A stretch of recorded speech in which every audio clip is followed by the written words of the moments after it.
Hi, this is Jose Luis here at Parametric Camp, and I think it's time to get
Hello? Yeah, there you go. Okay. Okay, how is my hair today? Hmm? And how is the white balance? Do I still have white balance issues? Hmm? Give me 1 second. Let me see if I can actually work on that. Where's the camera?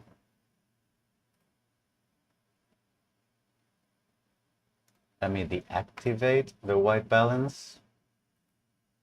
Why did it turn on? I thought I turned it off last time. I don't know. Anyway, Ratmarn. Ratman. Hi. I don't know if we've met before. Welcome to the channel. Where are you watching us from? Tell us a little about yourself. Alrighty. So what is my... Yeah, I think my white contrast. I think we're good. Okay. So, are we ready to start? Am I ready to start? I don't know. Am I ready to start? Hey, Scott, good to see you again. From Riyadh. Oh, very nice. I have some friends there, actually. I'm dying to visit. Okay. Are we ready for this? Yeah, I think we can do this. All right. 3, 2, 1. Hello. How's everyone doing? My name is Jose Luis, and I run this thing called Parametric Camp. We do live streams most weeks, not always, but most weeks, typically on Friday mornings, Eastern US time, which is where I live right now. And what we do is we go live, we record videos on different topics around computational design, and then we edit them and we publish them on the channel as tutorials, as walkthroughs, etc., etc. So if you want to know more about what we do, we have social media. We're particularly active on Instagram and Discord.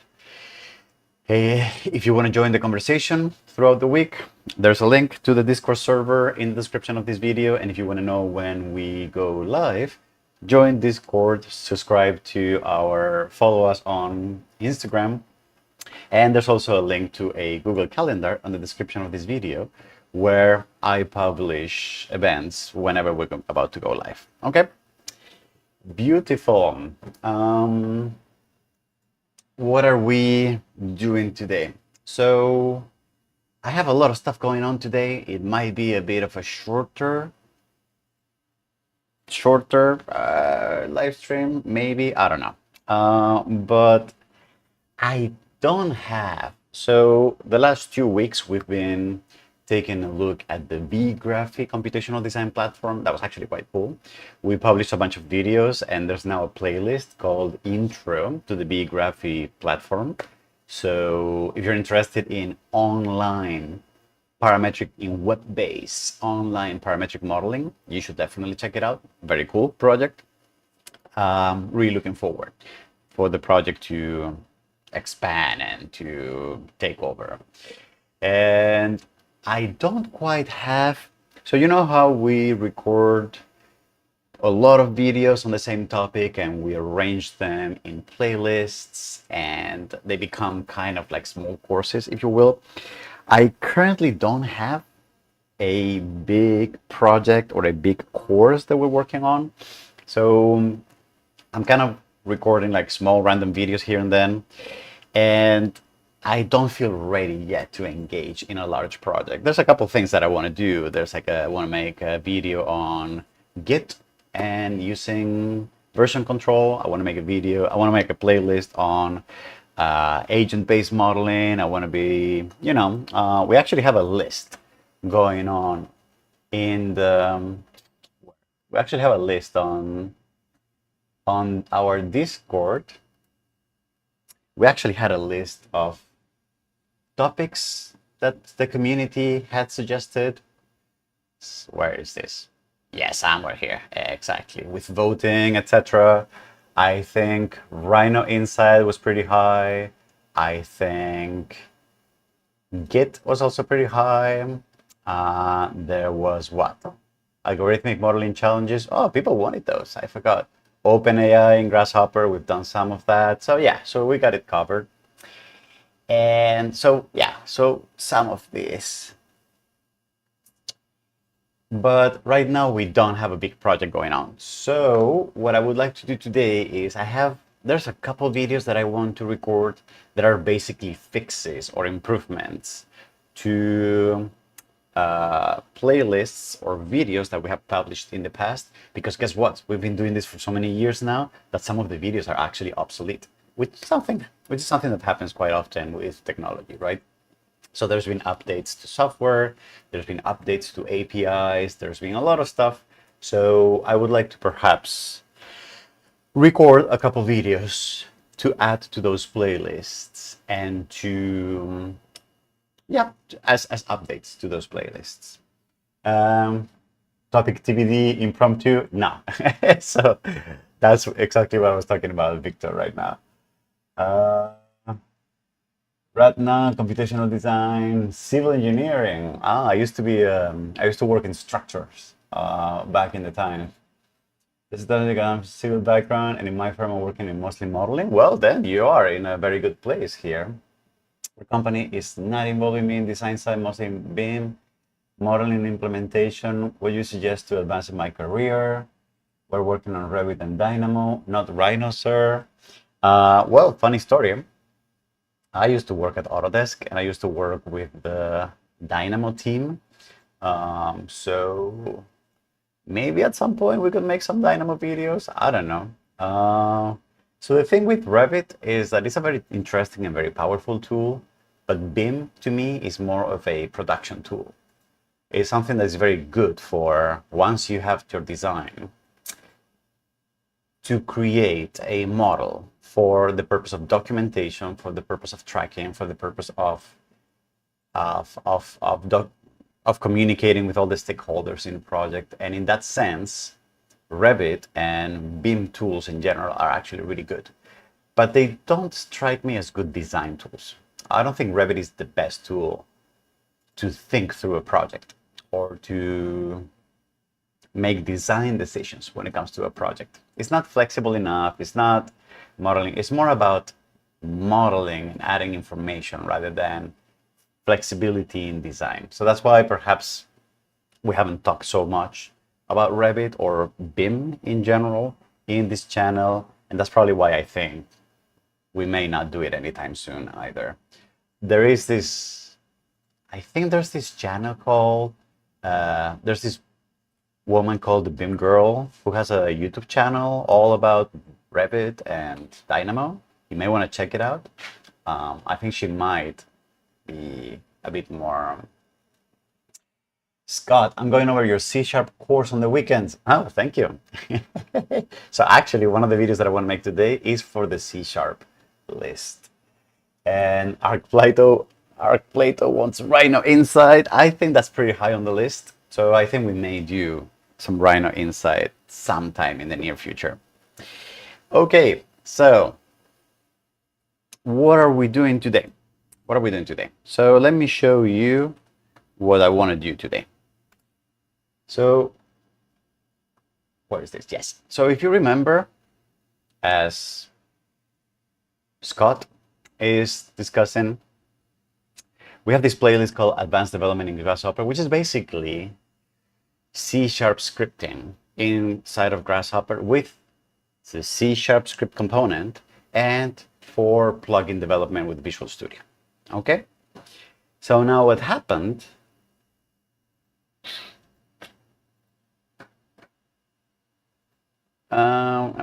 What happened? What happened? Yes, so what happened is that this playlist was recorded many years ago. When was that? Actually, not many years ago, but like a couple years ago or something with Rhino 7. And with the publishing of Rhino 8, the C# script component has been very heavily revamped. So I want to make a video where... So we have the playlist, why write code, fundamental scripting, and using the C# script component. I want to make a video that is going to be probably 2.3. It's going to be in between these two videos where I want to talk, or I want to say, hey, Rhino 8 update. This is what the new C# script component looks like. So that people who watch the list and might be using Rhino 8 have a sense of what are the differences between what they're going to see on the video, so the Rhino 7 C# script component, and what they might be using on their end, which might be the Rhino 8 component. Is that what's happening to you, Scott? Did you start watching this now and you are using Rhino 8 with the new C# script component and you're finding it difficult to follow, or are you okay with that? And I kind of want to use this video as an excuse also for myself to take a closer look at the Rhino 8 C# script component, because I've used it, but it has like all these new things that I kind of haven't checked, you know? So let's spend like a few minutes taking a closer look, like with a magnifier glass, to the C# script component in Rhino 8, and then make a video that is going to go here. It's going to be 2.3, and it's going to be like Rhino 8 updates to the C# script component. I was in a meeting with some architects in GC, a few general contractors. They all dislike BIM because clients want everything in the BIM model. Yes, Victor, client needs everything. I'm at a racing list. I think I haven't gotten the dictionaries. Thanks for the replies. I am, but I'm not that far yet. I'm going well, but when I have the time, for me, it's about understanding the concept of programming that I always struggle with. Well, I mean, for sure, I think I must have said it somewhere here, but you probably want to take a closer look first at the Learning C# playlist before you actually get into, but I probably have said it somewhere here, right? Yeah. So take a look, Scott, take a look at the Learning C# playlist first, and then come back to Advanced Development in Grasshopper, okay? Or did you say that's the list that you're actually looking at? Ah, you're going over the C# one. Okay, so you're not going over this one. I see. I get it. Yeah, no. So you're doing good. You're going C# first, and then if you're interested, then do this one. Yeah. All right. So yeah, my bad. So I'm gonna fire Rhino 8. Okay. All right, beautiful. And I'm going to fire Grasshopper.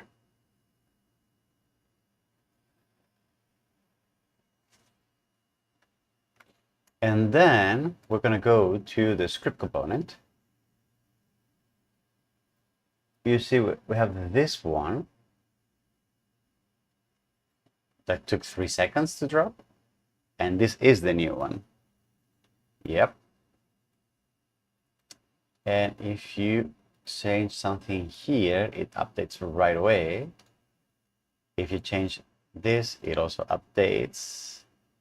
And if you change here, it updates. So that's very nice.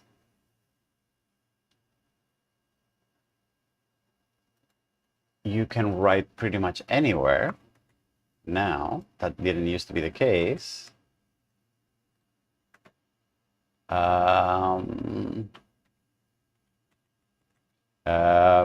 Public void sum.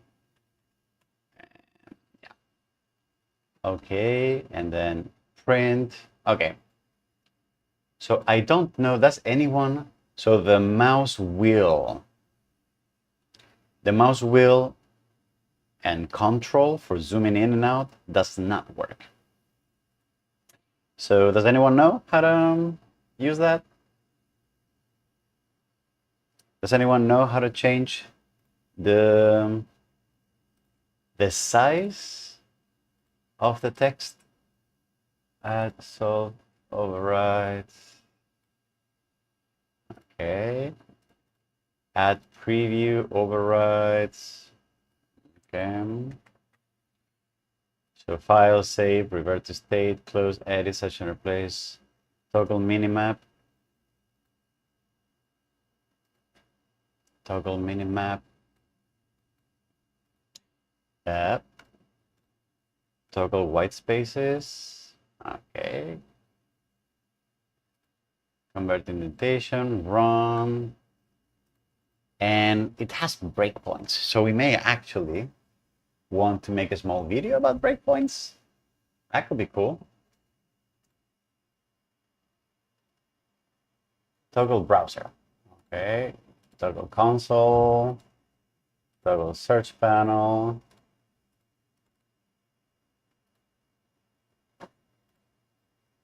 Templates. Script instance. Withdraw methods.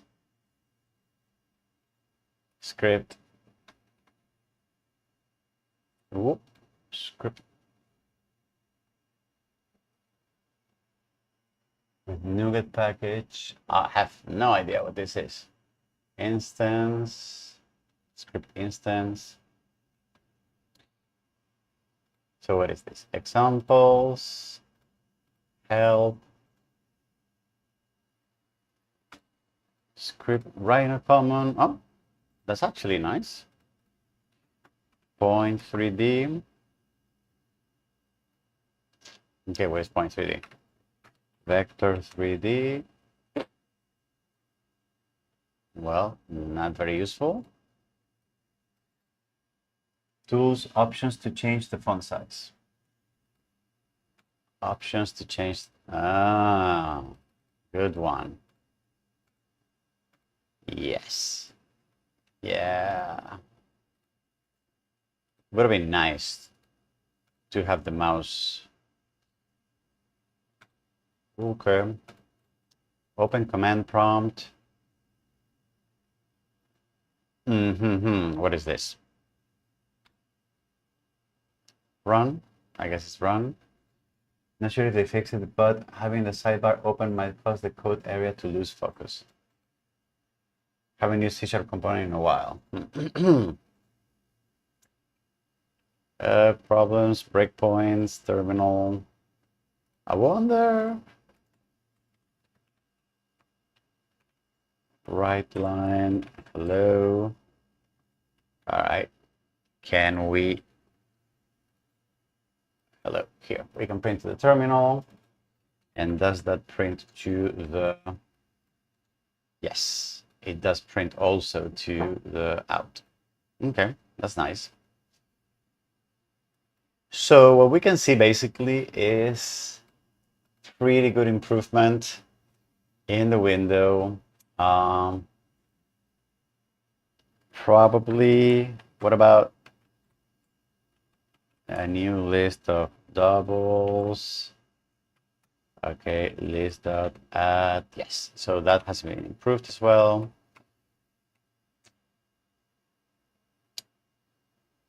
Search. Okay, toggle terminal, toggle problems. Okay, help topics, help pane. All right, grasshopper. Save, search, go to line, column, run, tools, open command prompt, options, show dashboard, compact dashboard. What does that mean? Oh, default, compact script tab, compact browser. It's fine. Okay. Beautiful.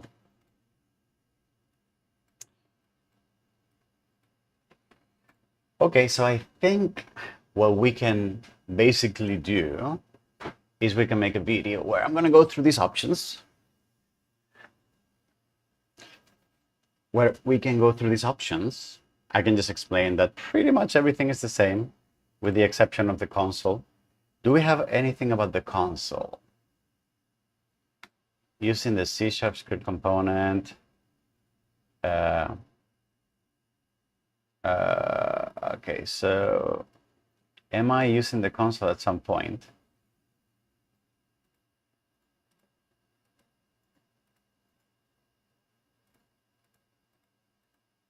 Hello world. Am I using the console at some point here? I don't think I'm using the console. So I don't know. Yes. Hello, message to the console, print. Okay.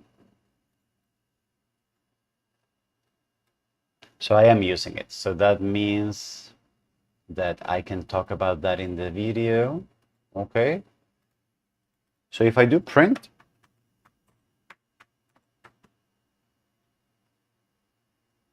and I press F5, I get hi, but I don't get hi to the terminal. I do get hi in the terminal. Okay. So that's nice. So print is basically now the same as console write line. And then, so we can talk about that. We can, what else can we do? And maybe we can make a small video about breakpoints. We can make a small video about breakpoints. Yeah. But that would be its own video. And maybe that can be scripting, advanced geometry scripting.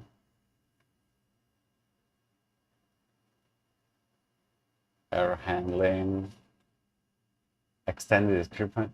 Including external error has gone through major changes. Oh, has it? OpenScript avoid marshalling output grids. Marshalling.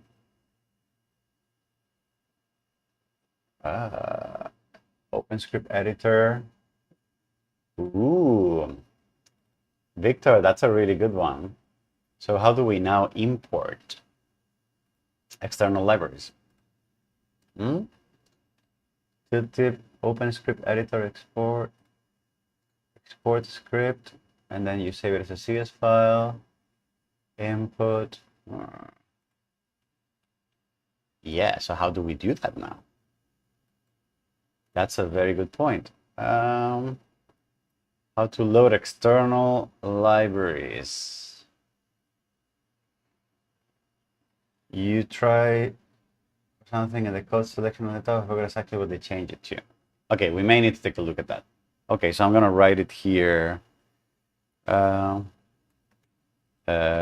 C# script, importing libraries, and what else? Breakpoints. We're gonna take a look at those. How to use Visual Studio Editor for Grasshopper, Grasshopper SDK, rendering custom previews, drag and drop, plugin development. So we should do that before plugin development. we could do debugging as 4.15 and breakpoints, maybe. We can take a look at that. Okay, so let's start with the basics. And if I drop this one, then it turns into that. Or if I drop this one, it just turns into that. Okay.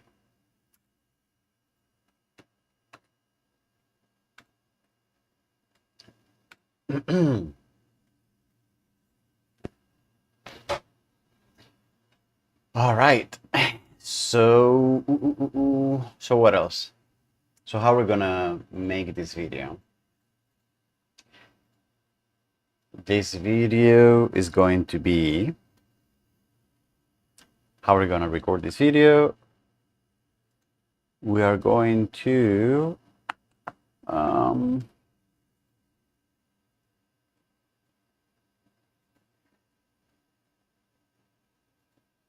we're just gonna start, because I don't think we need an intro, because we don't have a product or an output, really. Okay, so let's do that.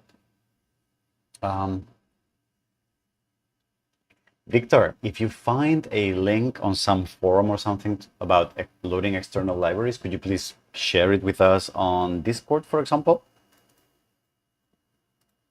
Thanks a lot. Okay, so let's get started. So I'm going to start by saying there's another video in the playlist, Advanced Development, and I'm recording this from the future. You can see how old I got. and Rhino got an update. The C# script component got an update. So, and I'm going to go over the basics. Okay. All right, let's wing this.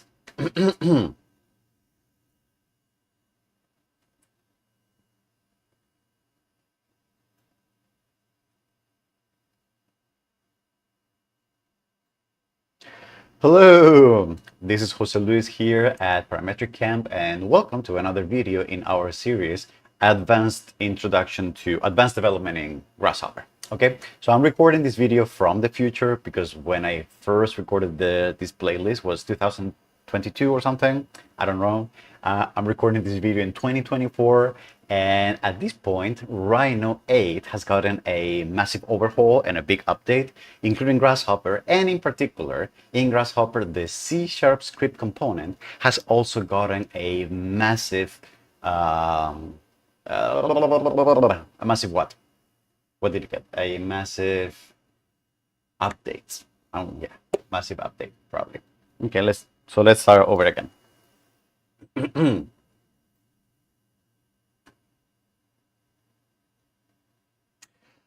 Hello, this is Jose Luis here at Parametric Camp, and welcome to another video in our playlist, Advanced Development in Grasshopper.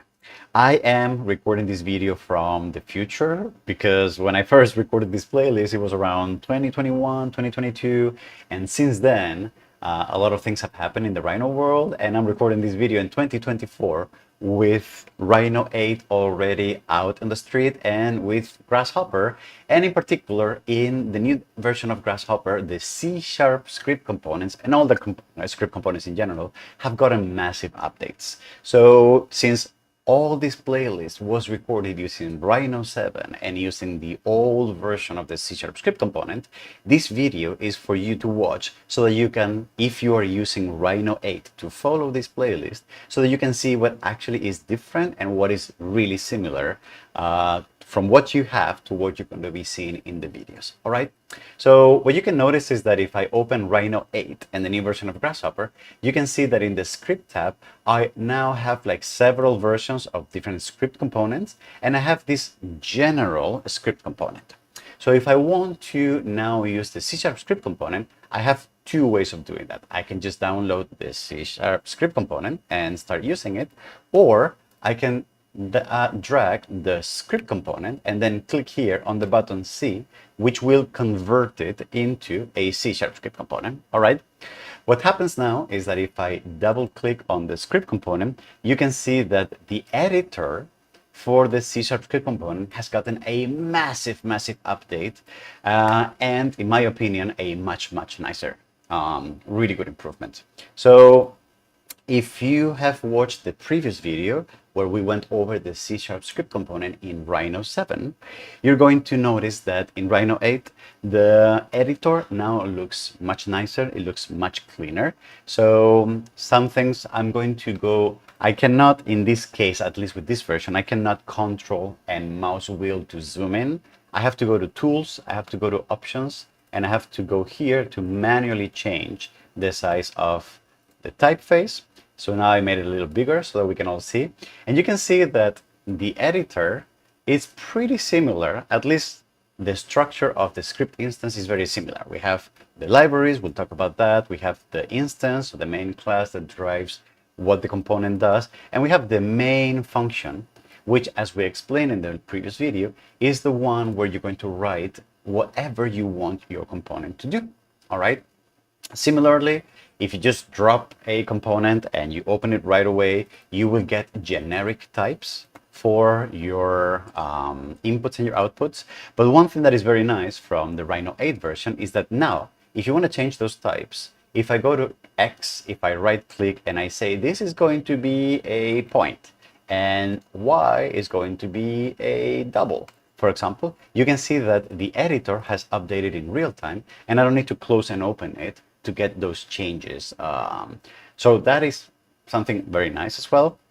I also want to point out that the autocomplete feature works much nicer and much more reliant, much more, much better in general than it used to work in the previous version. So if I type now X dot, and you can see that I have a large selection of things to choose from, or if I do Y dot, then I have like a breakdown, a drop down of all the options that I have. So that is working much nicer. But on top of that, you can see that the editor itself has a bunch of other things. So for example, I can open here a panel and I can switch from between searching in my code. I can now take a look at the templates that I can use. We're not going to take a look at those because we want to be using for this playlist always the script instance template. You can see that there are some examples. We don't have them yet, but maybe they're going to be developed in the future. And a quick access to the Rhino Common and the Grasshopper SDKs, the documentation. We don't know what this is yet. We're going to take a look at that farther down in this playlist. All right. I can close this panel, but I can also open a panel here at the bottom. So I'm going to open this panel and you can see that something that is also really nice is that now the editor comes with its own terminal. So if I drop a panel here, you remember that I could use the print statement to just print some text to the output of this component.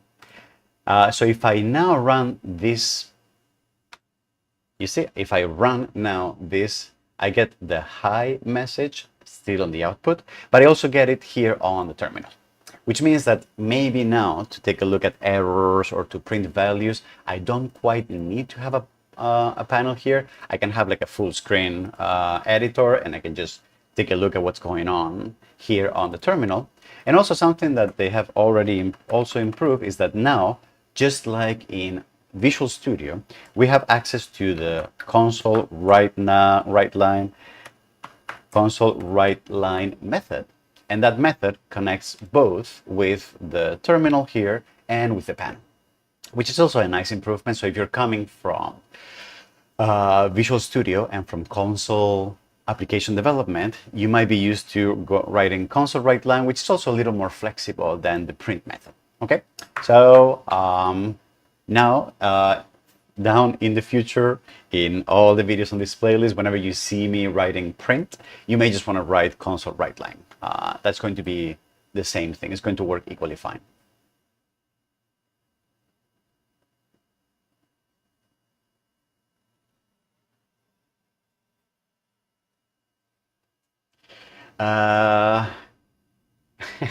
Thank you, Arc Plato. It's fun to be here in the company of people. Okay, so what do I want to say now? I want to say that file, revert, search and replace, toggle minimaps, run, breakpoints, command prompt options. Yeah. Okay, I'm gonna go over that real quick. And I want to finish the video saying that pretty much it works exactly the same, so don't worry about it.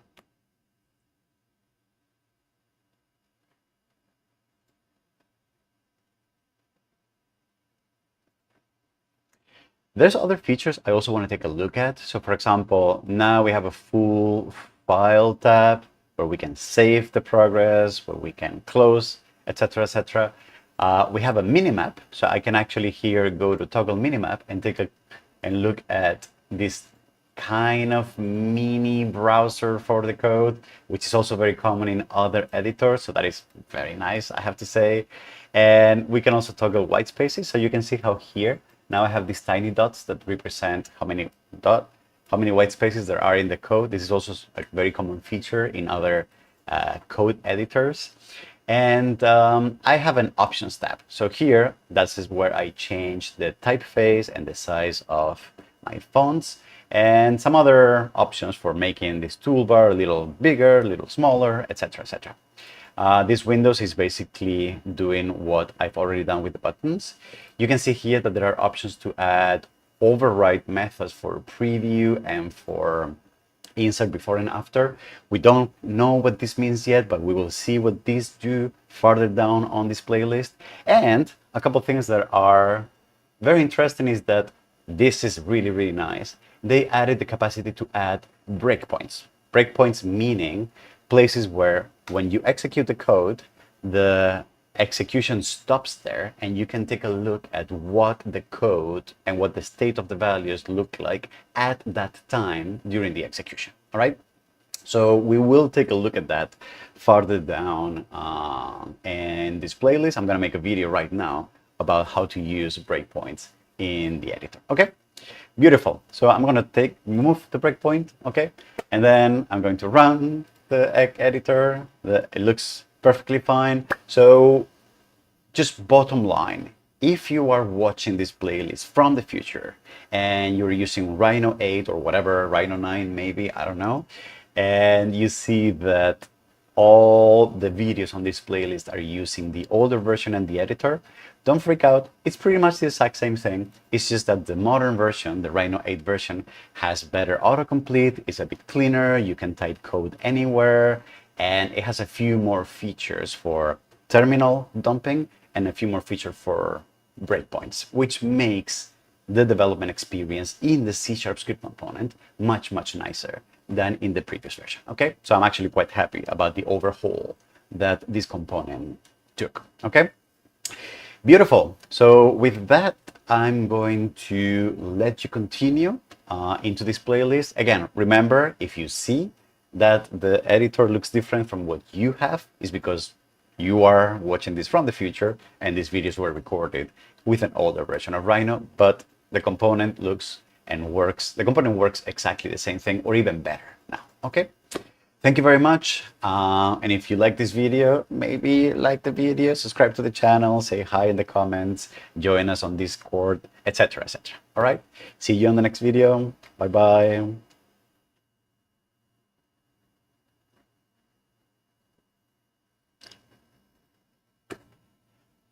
All right, beautiful. So I see some messages. Yes. Scripting in Grasshopper, NuGet packages. Oh, so what if you have a file? Assembly references. DLL references. You can also direct .NET assembly file. You can use style package dialog and change the package absorption to blah, blah, blah. Where is that? Install package.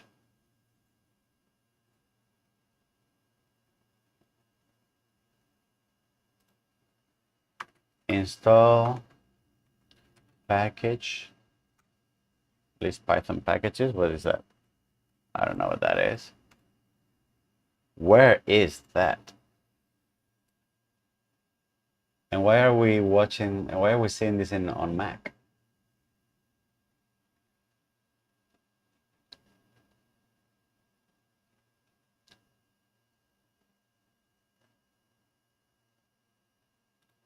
You can use the install package dialog. What is the install package dialog? Do I have an older version? And that's why I can't see it?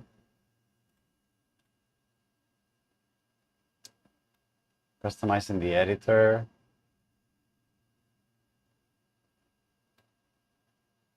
New in updated May 2027. Why is this now with Mac based? Opening the script. Yeah, I don't have this button here.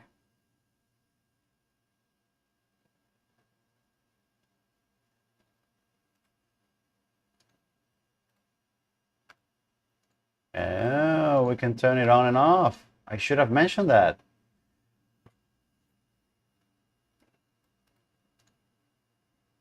Okay. Oh well. I guess I don't have this. I guess I need to update my Rhino. Oh boy. Advanced options, script name, modern C#.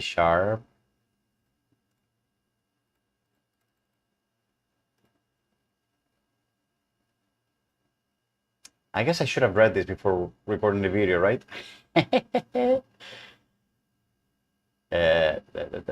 Reserved names, standard output, out, toggling the output, type hints.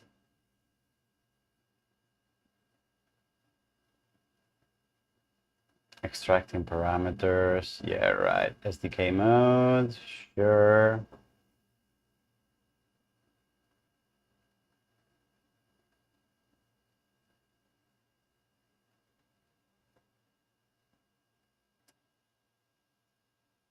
Perspective. Yes. Script mode. Check it out. Accessing inputs. I guess, yeah, here. Install package.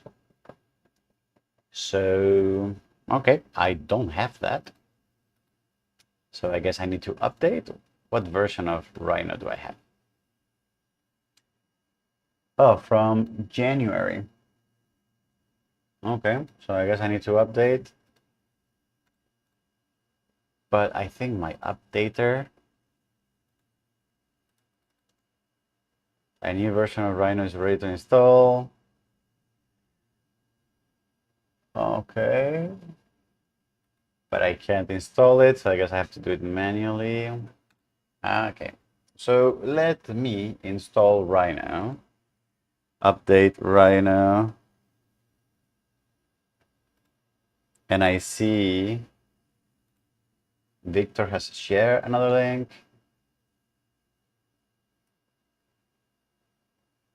What are you sharing with this link? Oh, Jay. Ah, he's a fellow camper.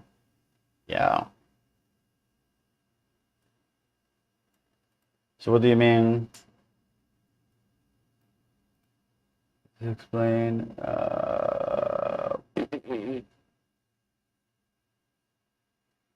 Okay. So let me Rhino.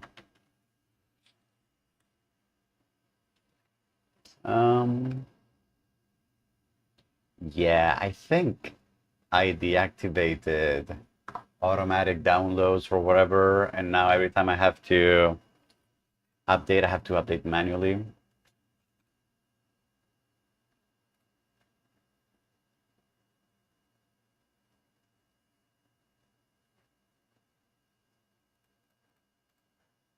Second last message shows how to reference an older version of Rhino.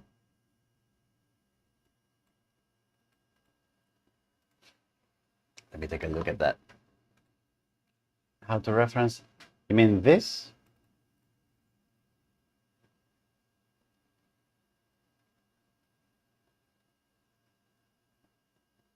Oh, I see.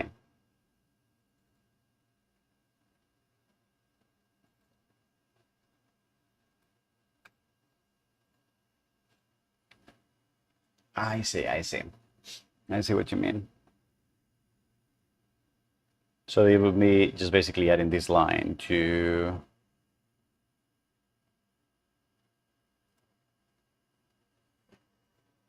the script editor.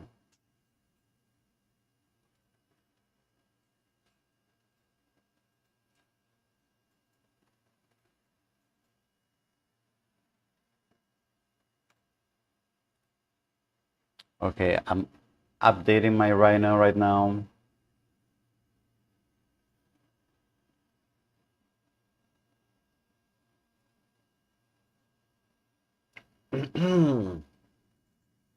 How's everyone else doing?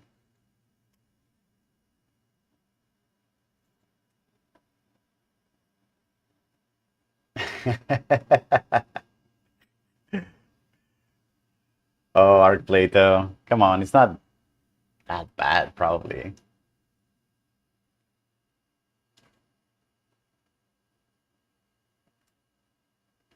Thanks for the links, Victor, by the way. What else do we got here? NuGet packages, assembly references. Yeah, and then basically this just shows up, which makes sense. So I guess we could probably do both.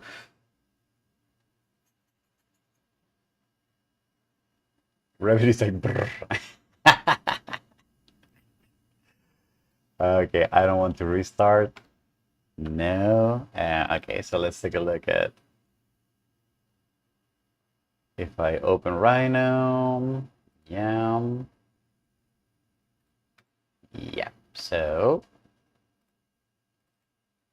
let's see if I get that. And where am I? Where are we? Script. Okay. And indeed. Oh no. Why has this changed now? Oh boy. Ah, so now there's more stuff. Okay, fine. Run. Is there anything new that I should be? Breakpoints, dashboard. Yeah. Oh boy.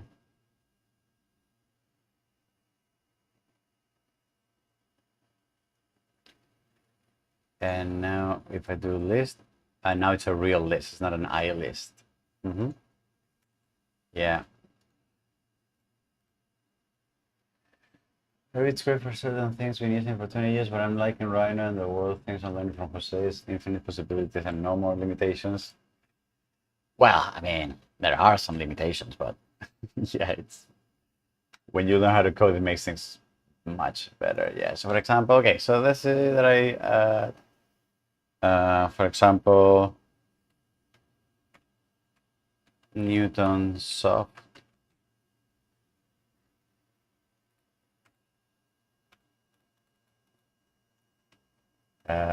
Example, blah, blah, blah. I see. Okay. Oh.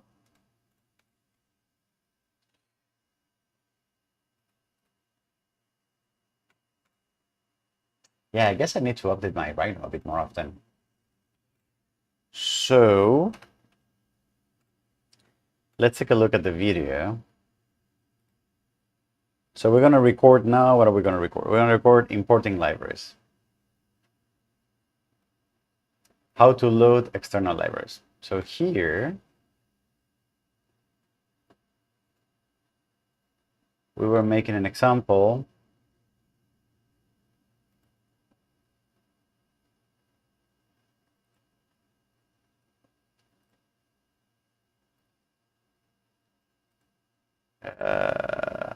Okay. It's a person. Yeah, so that's the error.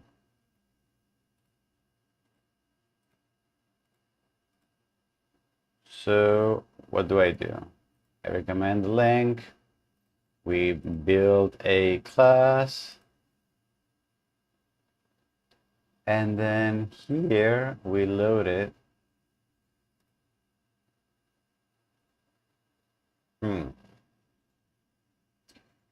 We load that library, which I forget where I've done it.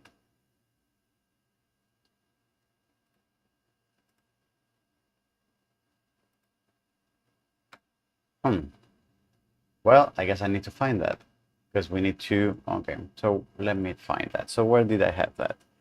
So I'm gonna go to advanced grasshopper, learn external libraries. So that's the video person class here. So loading external libraries. So let me then make a version. Assemblies Rhino 8. So we're gonna try this one.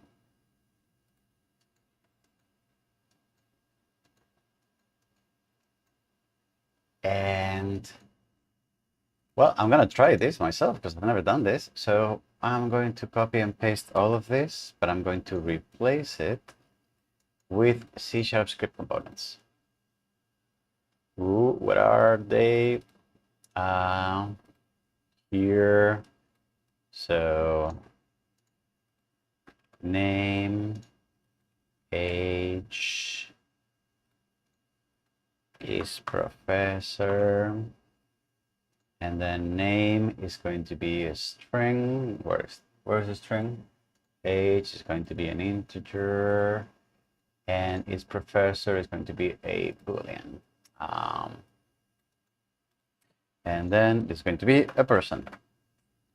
And then here we had an object person. So this is going to be a person, which is going to be of the type object. Okay. And then this is going to be name, age, and is professor. All right. So let me try this.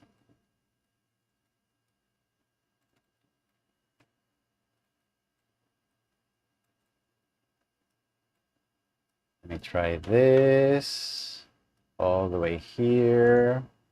So this, and this. The name A does not exist. Okay, sure. And then person, and name, age, and professor, blah, blah, blah.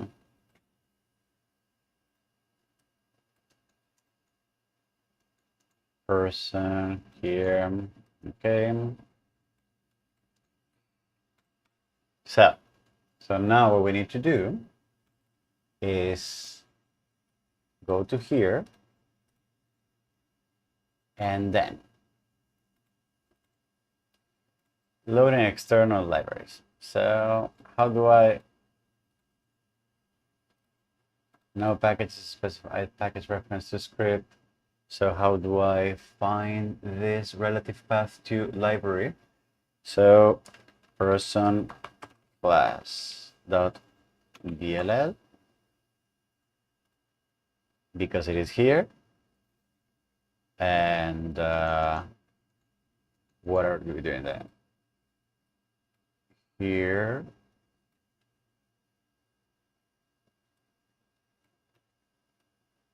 We can just copy and paste this.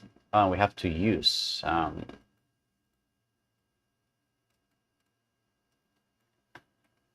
and then using person class. And I save it. And I run it. And it's working.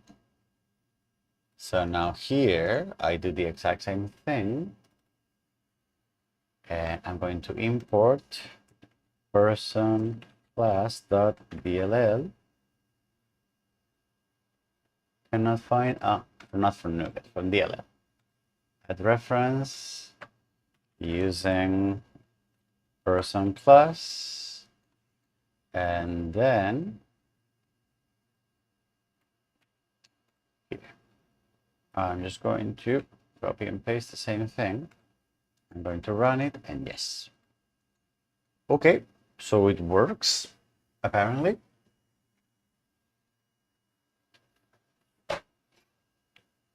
It works, apparently. So, can we try with NuGet packages? Since, because in here, mesh components,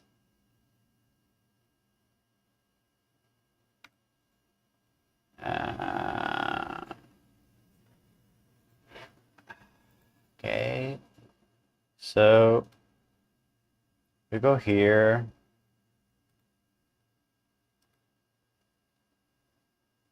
geometry 3 sharp.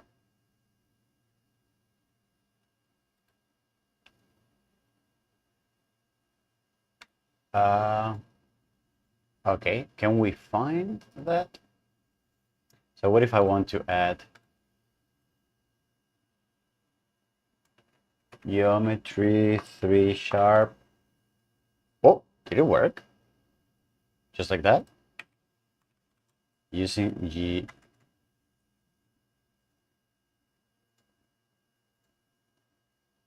Wait, did that work so easily? Geometry 3 sharp. NuGet.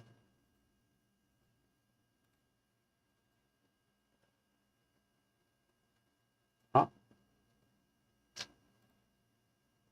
And then in the videos,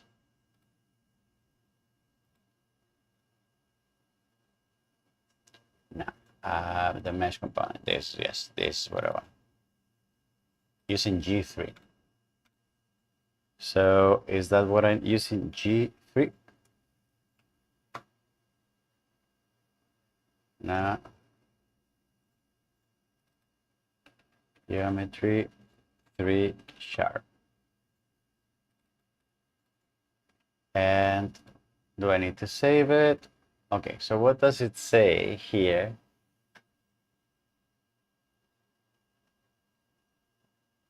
Add package reference to script.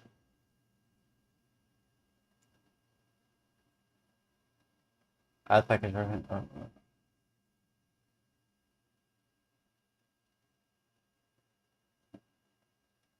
NuGet website. Add package geometry shop version.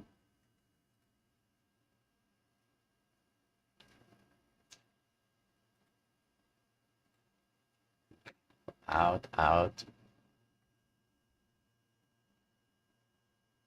NuGet rest sharp.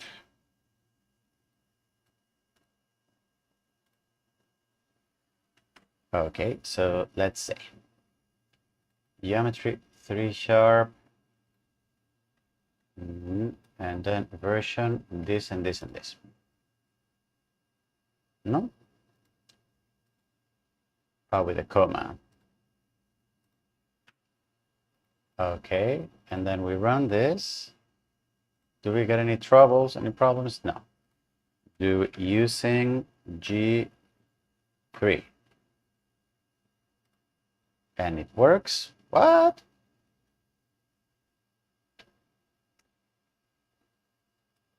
I think this is important because we're going to need it for the next video.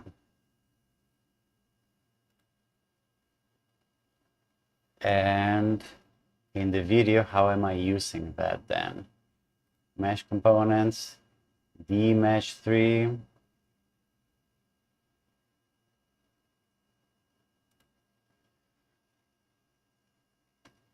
So I'm here, dmesh3, new dmesh3.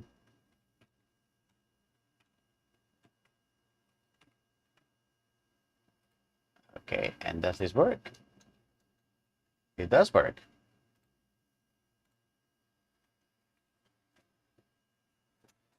I see. So,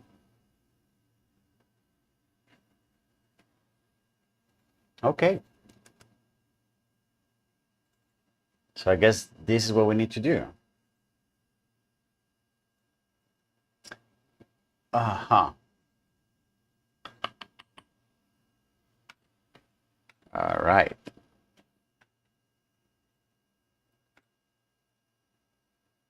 Uh,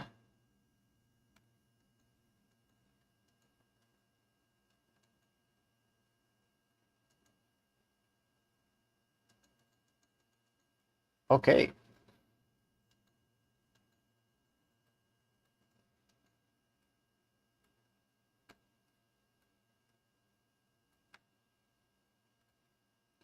Learn external libraries, person class. Maybe I can just move all of this to somewhere.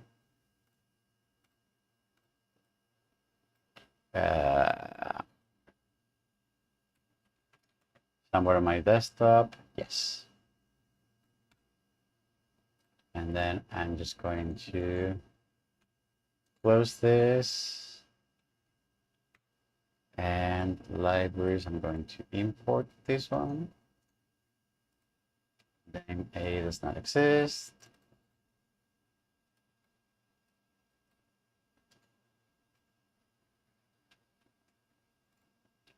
And I don't want a minimap.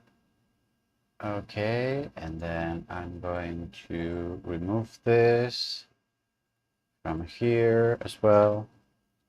And done. Okay. So I think at this point, we can... Oh. Okay. Mesh components, advanced development.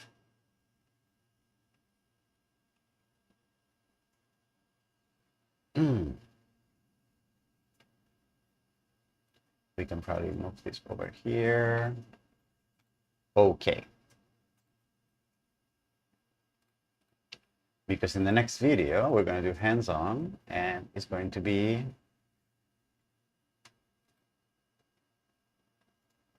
yes. Okay. All right.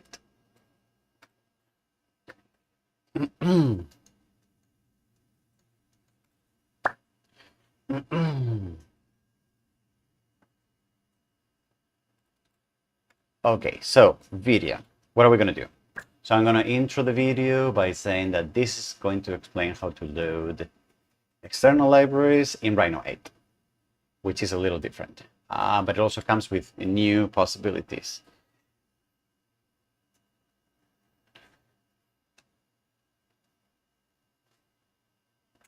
So, which include static files and which include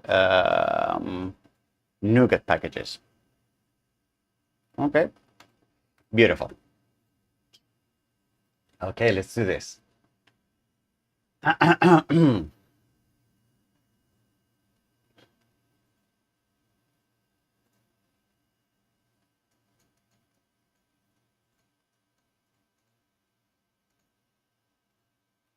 Yeah, because here we have manage assemblies and here we don't. Okay. Okay, sounds good. Let's do this.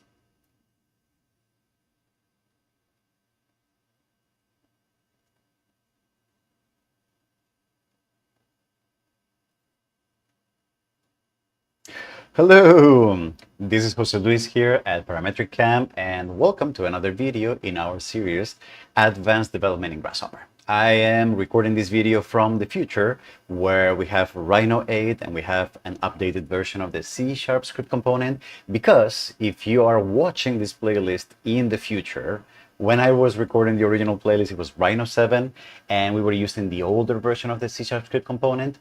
So if you are using Rhino 8 or greater, you may have noticed that if you right-click on the C# script component, there is no manage assemblies or load assemblies like we used to have.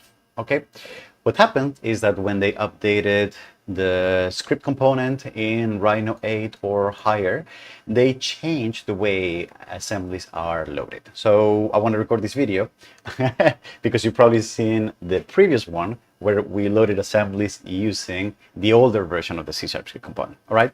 So what I've done in this video is I have recreated the same components, creating a person from creating a person from a class that we have built into a DLL that we have somewhere here, like a person class.dll, all right?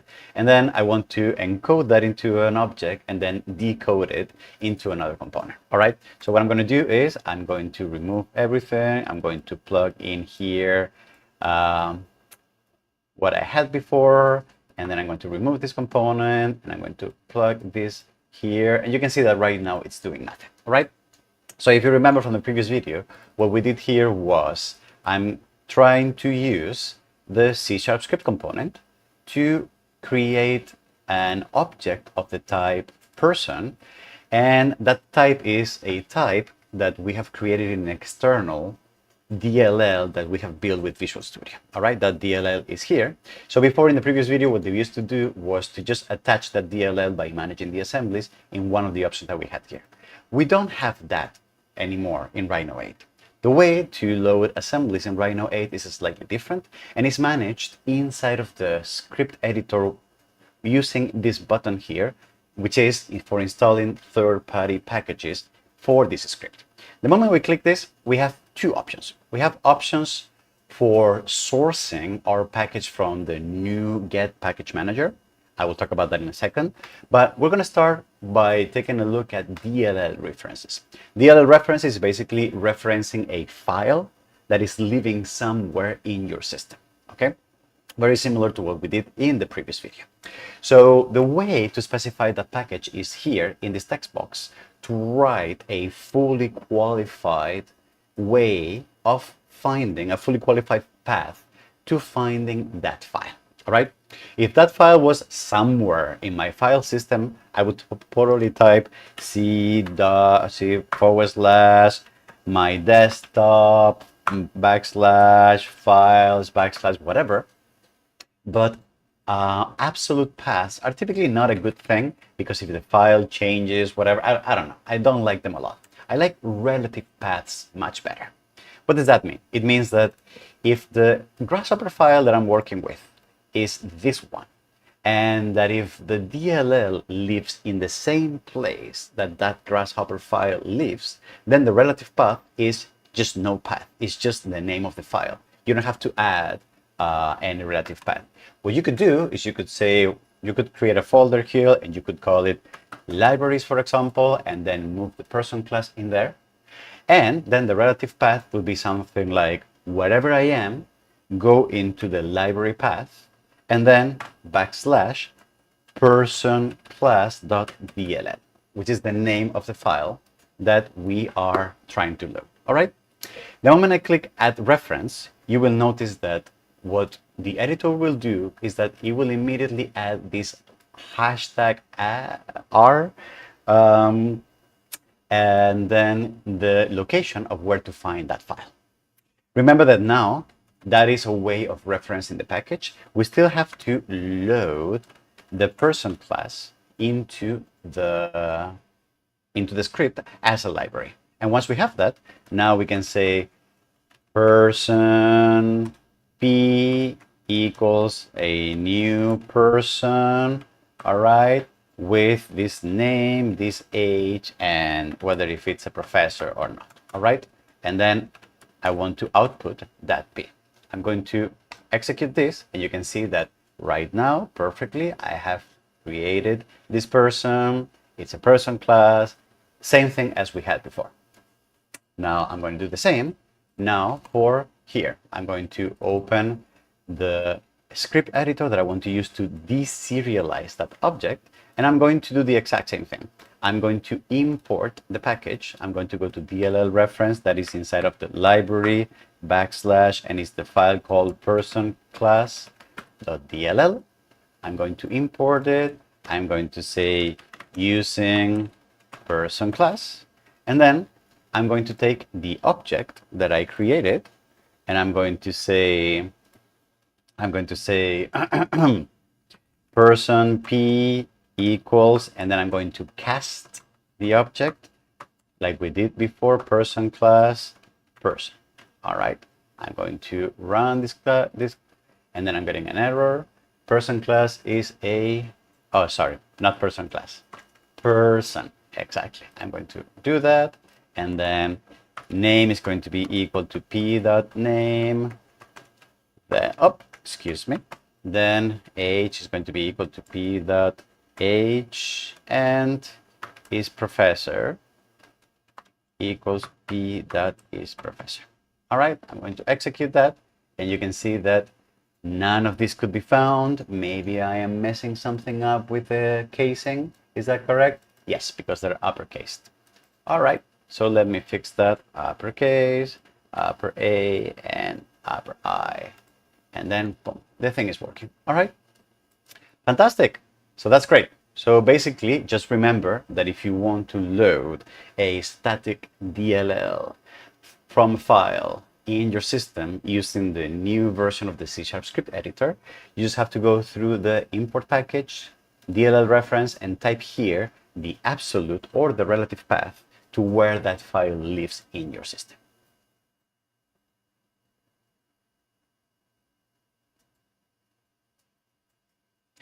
And now I want to talk about NuGet packages. Possible to use an environment variable for the path? Ooh. That's a good one. I wonder if we want to explore that.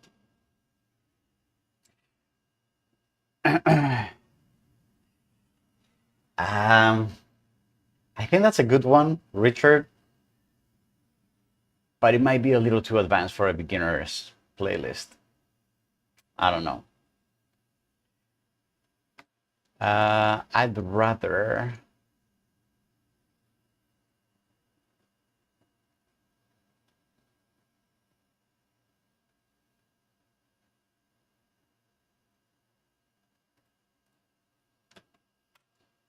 not, I think.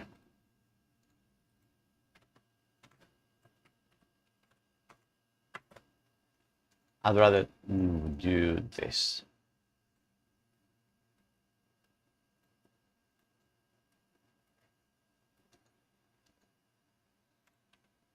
So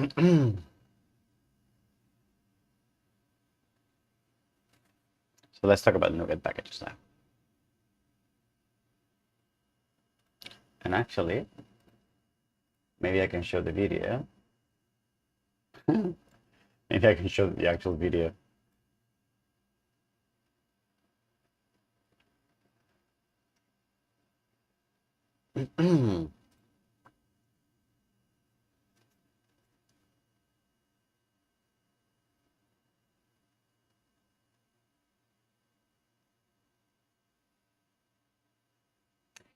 Now, in the next hands-on exercise you're going to do in this playlist, you're going to see in the mesh components video, you're going to see that in that video, something that we're going to do is that we're going to download a geometry library that lives somewhere in the internet. We're going to download it as a DLL file, and we're going to load it into the Grasshopper components to do advanced mesh manipulation. What's interesting is that that library that is called Geometry 3# lives in this place also called NuGet, which is basically a packet manager. It's basically a repository where people who contribute open source code can just upload these packages, and it makes downloading and versioning of these packages a bit easier. So in the next video, you're going to see that the way I do the exercise is by going to the repo of Geometry 3#, downloading the DLL, and manually uploading it and connecting it to Grasshopper. What I want to show you here is an alternative version when instead of doing all this manual downloading, what we simply do is inside of Grasshopper, inside of the script component, we use the NuGet reference to directly download and link that assembly directly from the NuGet manager, all right? What does that look like? It looks like something like this. So I've created an empty component, all right? And if I double click, I opened my script editor. I'm going to remove everything that I have here and I'm going to open this, all right? So what you can see now is that when I install the package, I have the option to install packages from NuGet. Remember, again, NuGet is the package manager that is maintained by Microsoft, I believe, for C# libraries, all right? If you were using this from the command line, the way you would write the way to import that package is using this command line instruction. However, if you look at the documentation on the Rhino developer website on how to import NuGet packages, you can see that there are certain idioms, there are like certain ways to express with the name of the package and the version that you want to download. So the way I'm going to do that is I'm going to install the package. I'm going to write NuGet here. And then what I want to do is I want to write the name of the package, comma, and the version that I want to target. Targeting a particular version is typically a very good thing because then you know that that version is always going to be the same and that future updates are not going to break your code, etc., etc. So I'm going to paste this line that I copied from the NuGet manager. I'm going to remove everything that is not the name of the library. And then I'm going to replace this with a comma and with version 1.0.324. All right.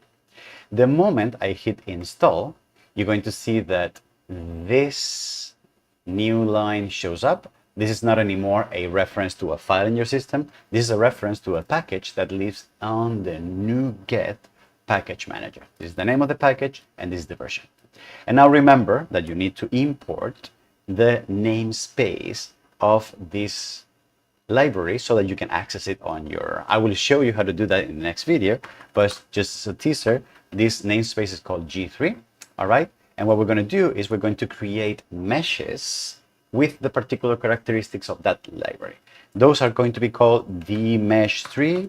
I'm going to call mesh and I'm going to create a new dmesh3 and with true, and you will see in the next video why is that and why am I doing that, okay? And then for the output for empty mesh, I'm going to output that mesh over there. I'm going to hit play, everything should work, but it doesn't.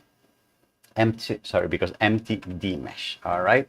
I'm going to save this and you can see that the output is an object of the type dmesh3, which belongs to the G3 namespace, all right? Don't worry about this. This is what I just wanted to show you is a way of installing NuGet packages directly into the C# script editor. This particular one, the geometry 3#, the dmesh3 object, etc., etc. We're going to take a look at how to do that and how to manipulate and how to use this in the next video, in the next hands-on, where we're going to do mesh manipulation with C# script components, all right?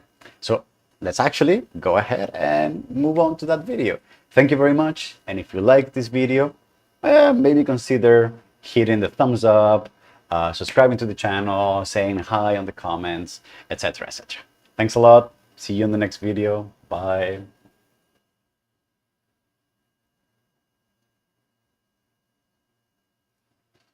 Beautiful. Alrighty. What do we got? Thank you for the videos. Finish all your playlists. WebSockets. Oh, WebSocket is fun. Yeah. Yes, we typically go live weekly. Sometimes we skip the week because, you know, sometimes I get busy, I have a life, etc., etc. And exactly as Plato has, if you join our Discord, you will get notifications when we go live, which is typically every Friday morning, Eastern US time, which is where I live. Okay? All right.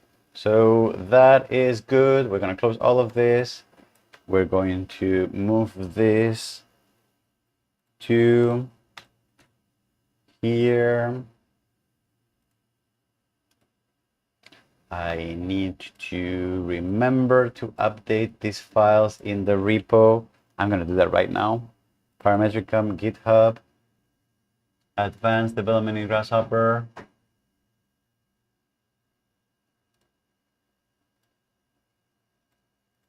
Wait, we don't have the videos?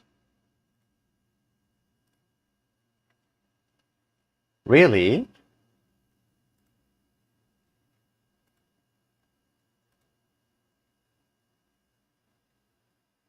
Wait, we don't have... I never uploaded C# scripting. Oh, okay, yes. All right, all right, all right. Person class, geometry, license, etc. Yes, yes, yes. Person class, here and here. Okay, we're going to do that, and I'm going to upload this before I forget. Git status, git add. Okay, status. All right. Git commit. Added. Assembly loading Rhino 8. Okay. And it's on GitHub now. Beautiful. Otherwise, I forget it doing that. Can Rust programming language be used in Rhino? I don't think so, as of right now. But I hear Rust is getting more popular. Right. And then, what else? Been working in Blazor for the last 6 months. Would like to merge that with Grasshopper and 3JS in the next year. Product builder website app. Yes, I know. It's very cool. Yep. All right. And then now, let's take a look at breakpoints. And I think with that, we can probably call it a day. What is this? This is Rhino 7. No, I don't want Rhino 7.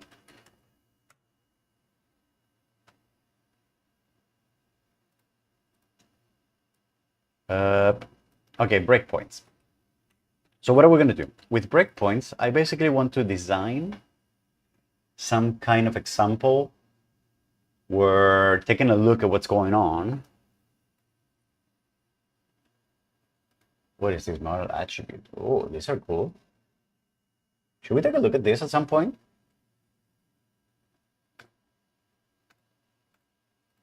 Model attribute key. The hell is that? Anyway, we'll take a look at that later.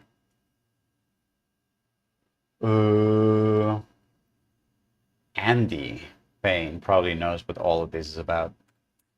Okay, so I was saying, I want to think of a good example for breakpoints. Or in other words, in which scenario would we want to take a look at the data?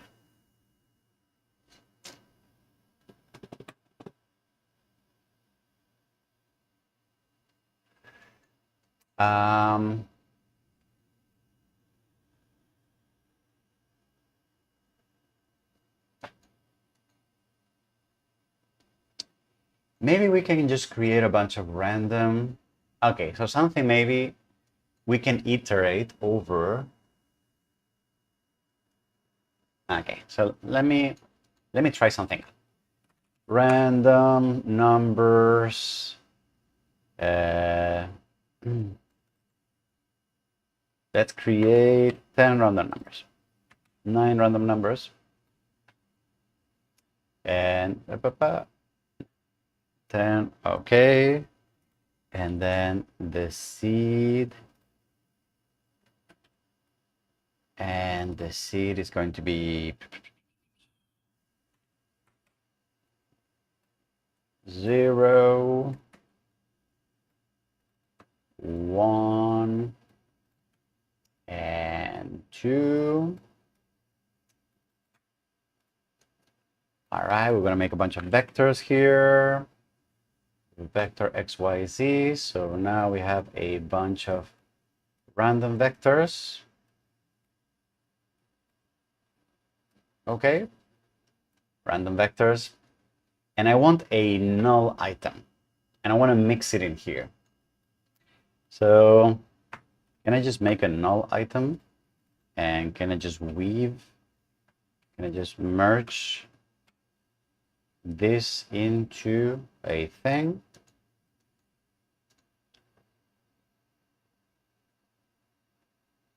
Flatten. Where is flatten? I don't have flatten. Oh yeah. Okay, but this is a string. This is not a null item actually. How can I create a null item? Item to test, true, true, true. Well, maybe I can just output a null item. Yeah, like that. Boom. Null item, etc. Very good. And I want to shuffle. I want to jitter the list. Yeah, so now the list is somewhere here. Okay. And what is my point? My point is exactly, Victor, something that creates. So let's say that I iterate. Let's say that I now take a C# script component, and this is called vectors and list. And you see, I get a list of vectors, and it's not complaining about the null vector.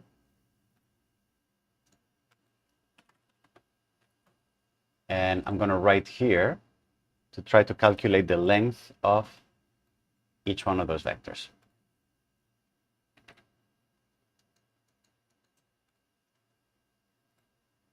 And so here I'm going to list double length equals a new list of double, and then for int I equals 0, I is less than, for example, vectors dot count I plus plus, and then length dot add vectors I dot length.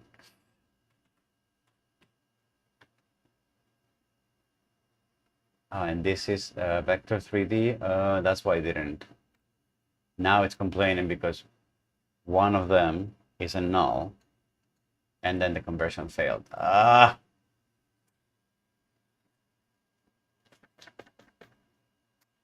I see. So what if we do strings? No, still. I know what's going. No, wait. What's not working is this now. Oh, okay.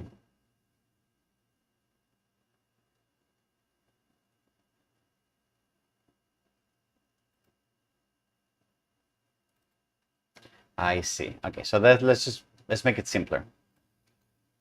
List of names: Jane, John, Jean, Who, Bar, that.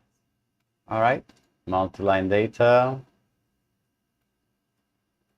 Okay, we have a bunch of names, so these are going to be called names, and they're strings. Okay, and here, names,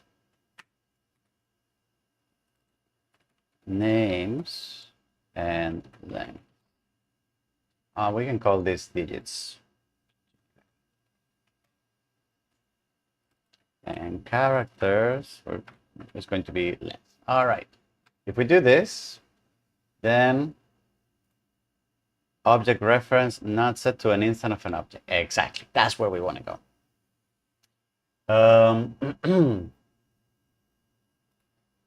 So what we could do is if names equals null, for example, console write line null element, and we can save this. Is it right line like this? Yes. Someday I'm going to learn C#. So here. So now I'm going to run this. And then boom, we know that the value is I.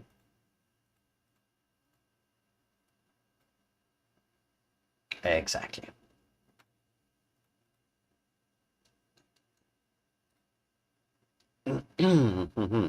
Okay, I think that works.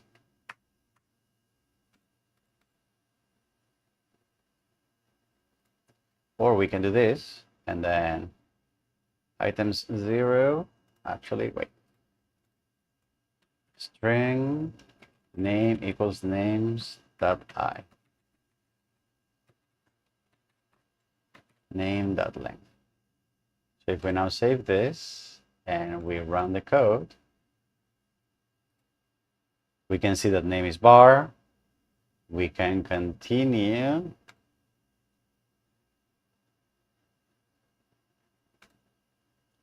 Jane, Bass, John, Jane, and then this one is null, and then we hit the error.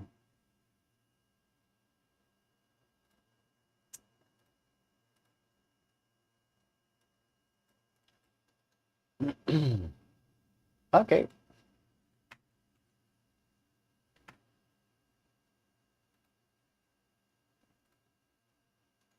Okay, I think that works.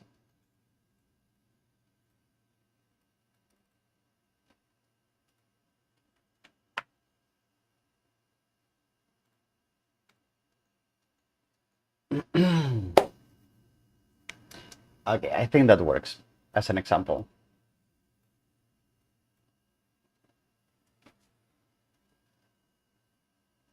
Did I talk about breakpoints in the C# development playlist? I don't think I did, right?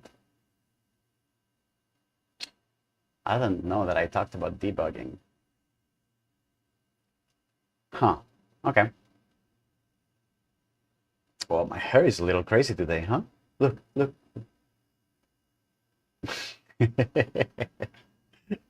Okay.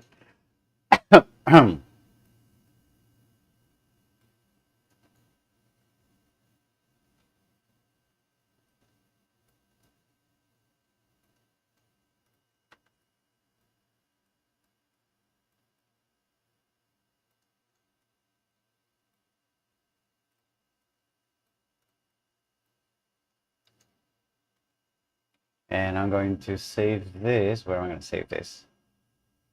I don't know. Breakpoints. All right. Okay. Shall we do this? Let's do this.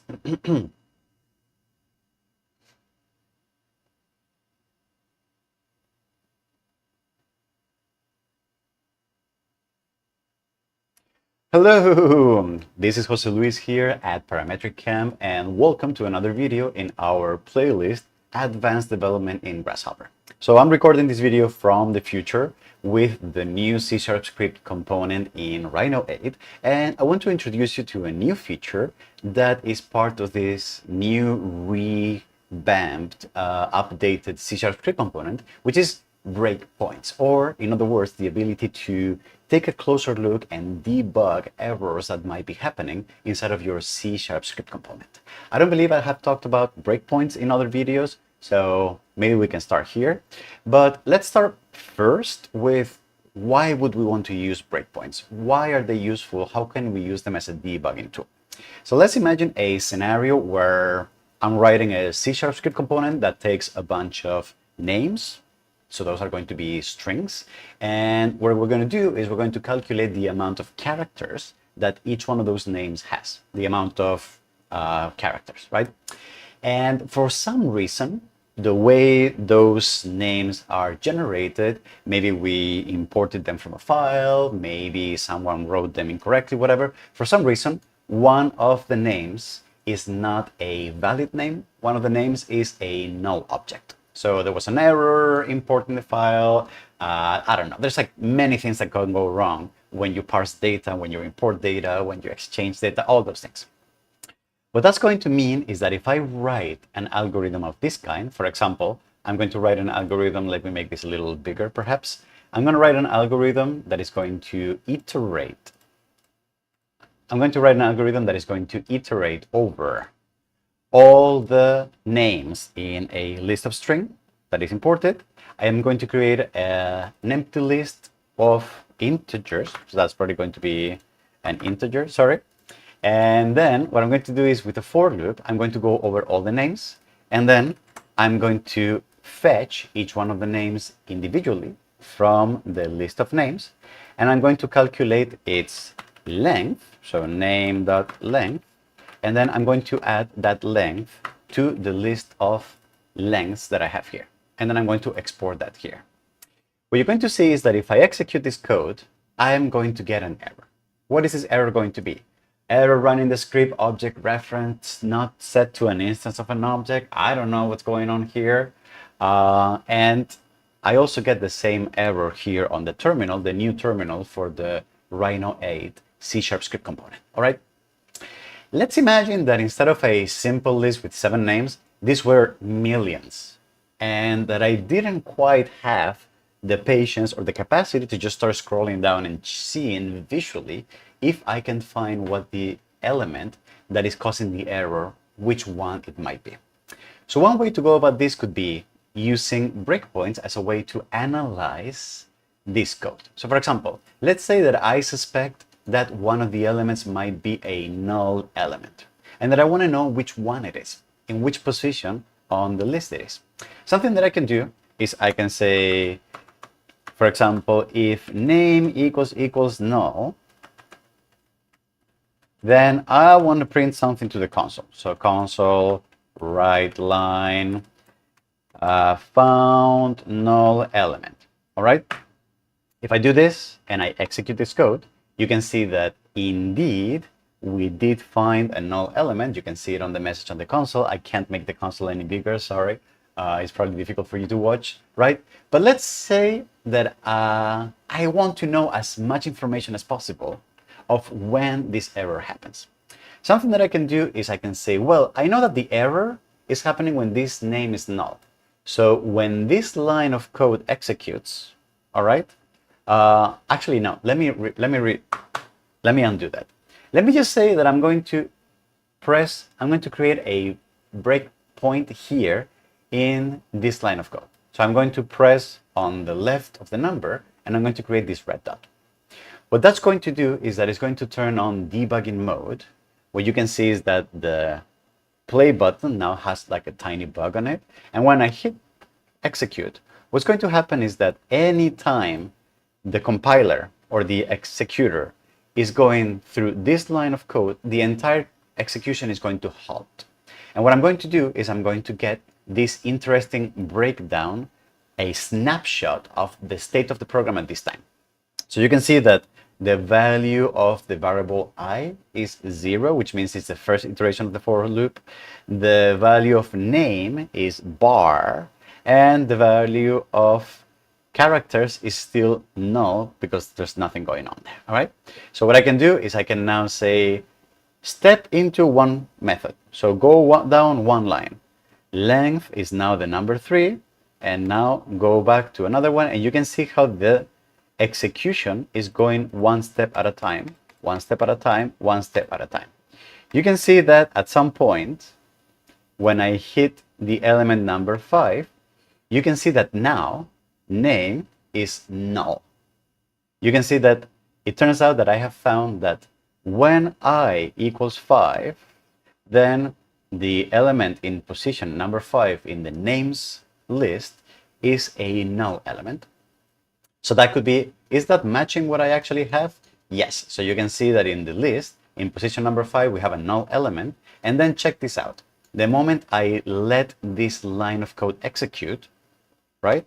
The moment I execute it, I get the error right here because name is a null object, so we cannot read the property length of this object. All right. So, and then now we get the error here on the component. So breakpoints are basically a good way of taking a closer look at the state of the program at any given point. If I use the technique that I showed you before and I say, for example, if name equals null, then I can console right line null element.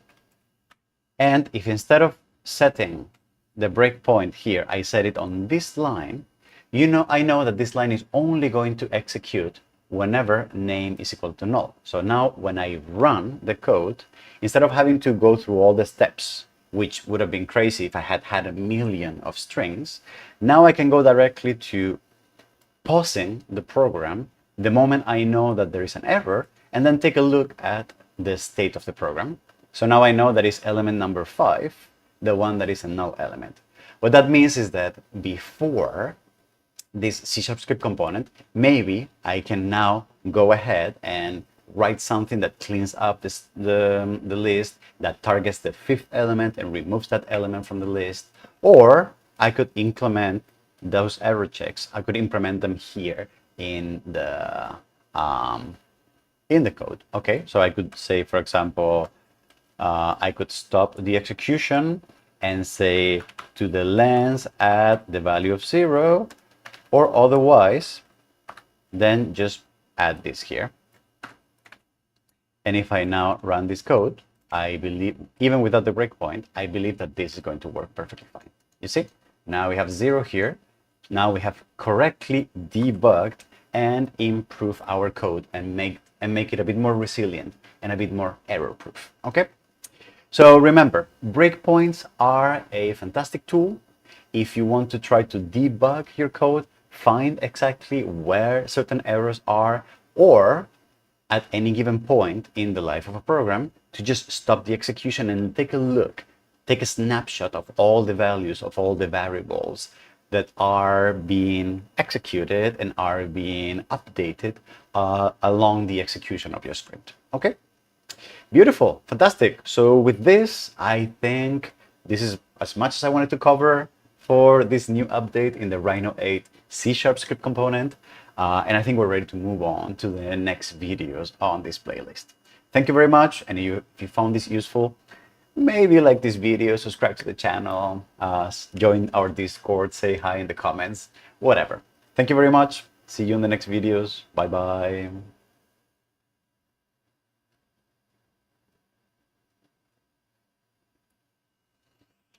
All right. Yeah, I know, Arc, but you'd be surprised how many people watch these things on mobile or small screens, or it's actually a lot. Yeah.